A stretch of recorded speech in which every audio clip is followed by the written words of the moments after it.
Welcome back. With the election 11 days away, no matter the outcome November 8th, one thing historians will come to say: the year 2016 may have changed American politics forever, and that could begin with the most tumultuous post-election time in our history. Ed Berliner has more. You're fired. And they have to understand I'm a business person. Remind me again how you made your fortune. Why won't he release his tax returns? I will release my tax returns when she releases her 33,000 emails that have been deleted. Doesn't look like he paid a dime of federal income tax for almost 2 decades. That makes me smart. No.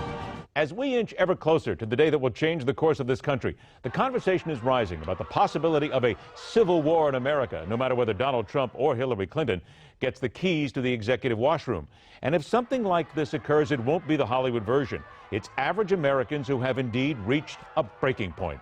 They probably already know who's going to win. You got the Bush crime family, you got the Clinton crime family, and all that money, old money, new money, spent on rigging. Trump himself fueling the conspiracy and the anger.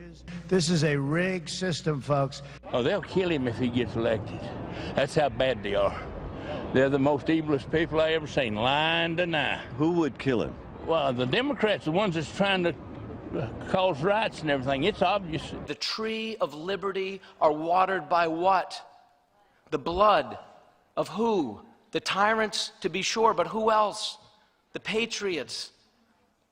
Whose blood will be shed? It may be that of those in this room. It might be that of our children and grandchildren. I have 9 children. It breaks my heart to think that it might be their blood that is needed to redeem something, to reclaim something that we, through our apathy and our indifference, have given away. Perhaps the words civil war are overly harsh and hyperbolic, but there is an obvious portent to what's brewing this season, a political system that will change. JD, it's all yours. Thanks, Ed. This is a heavy topic that we must discuss with our panel. And to do so, we're joined by GOP strategist Andrea Kaye, Skyping in tonight from Southern California. Also Skyping in, the host of Ringside Politics TV and radio show, Jeff Crouere, down by the bayou. He's the co-chair of Mr. Trump's Louisiana campaign. Jeff is also the author of the book, America's Last Chance.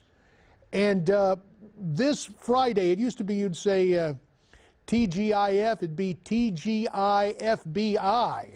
at least for a lot of conservatives, with the news coming out today about Hillary Clinton's investigation being reopened. But especially in light of that, were she to win, the numbers we're seeing from the AP may even be greater. Here is the poll that started our conversation in the newsroom this morning. What Donald Trump supporters told the AP, only 35% said they would accept the results. 64% will not accept the results. On Hillary's side, 69% said they would accept things if Trump wins. Only 30% of her supporters say they will not accept the results. Now, to be fair, this afternoon's revelation may have mixed and scrambled everything up. But, Andrea, let me give you a crack at that. Should we be concerned about post-election violence? Well, you know what? I think that there's a small percentage of Americans out there that are saying, and I see it on my Facebook wall and on Twitter all the time, you know, if they don't believe that the election is fair, they do believe that it's rigged. There's legitimate news organizations that have been saying for years now, like I believe Washington Post said in 2014, that it was likely that illegals ended up giving the 60th vote to pass Obamacare. So, I mean, we know that there's shenanigans happening because people are getting arrested and going to jail for it, and people are bragging about it. Fraud is happening. In a county here, a district here in San Diego, we had a Republican win on just 65 votes. So certainly you magnify that out nationally, and an election, a presidential election, and this one included, can be swayed through fraud, and that has people really angry and prepared. Since this election is all about us versus them anyway, it's about the people versus an overreaching government. There are a percentage of Americans out there that say, you know what, the blood of patriots is going to take this nation back. But I think that 40 years of the Democrat Party successfully taking over the media and the education system and dumbing down Americans into wanting socialism, if not accepting it, I just don't know that we have enough Americans, honestly, JD, that are prepared to spill any blood for freedom. I just don't know that it's there. Well, let me just jump in. I think we're going to have a Trump victory. So I don't think we're going to have Trump voters worried about a rigged election. This revelation today blows open this election. This is a nuclear bomb as far as political news. And I think things were already trending in the direction of Donald Trump. This, I think, is going to accelerate the trend toward Donald Trump. It's going to raise more questions about the corruption of Hillary Clinton. It brings the FBI back into it. They should have never gotten out of it. It restores some faith that we have now in the FBI and the Justice Department that a lot of us had really wondered about now for months. So I think this is going to give Trump even more momentum. The polls were already tightening. He was leading in some. This, along with the WikiLeaks, along with all of the other disclosures from Project Veritas and others, I think, and maybe I'm speaking as a partisan, as a Trump guy, but I think this really is going to be fantastic news for the Trump campaign. Well, it would appear that way, but we have seen the Clintons in years past have Houdini-like abilities, and of course they are egged on by corporate media culture that heretofore has censored the news. Now, I don't see how they can censor this. Others have come along and said, forget about it. This is too prominent a story. But as you are sitting there, Andrea, in Southern California, we know basically the fix is in California. What the left has done to essentially strangle dissent in that state means those 50-plus electoral votes are for all intents and purposes, are already in Hillary's possession. And it is that change in culture you talked about earlier in terms of education, in terms of the influx of illegals that has changed California, dare I say it, into a third world nation. So when you have that going on, the frustration in rural areas of California, in the salad bowl and elsewhere, has to be palpable. Yeah, I tell you what's interesting, though.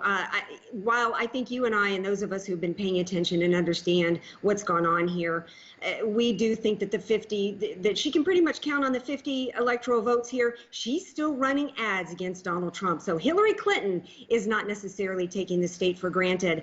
You know, I don't necessarily share as much of the same optimism as so many today in terms of this story coming out in the emails.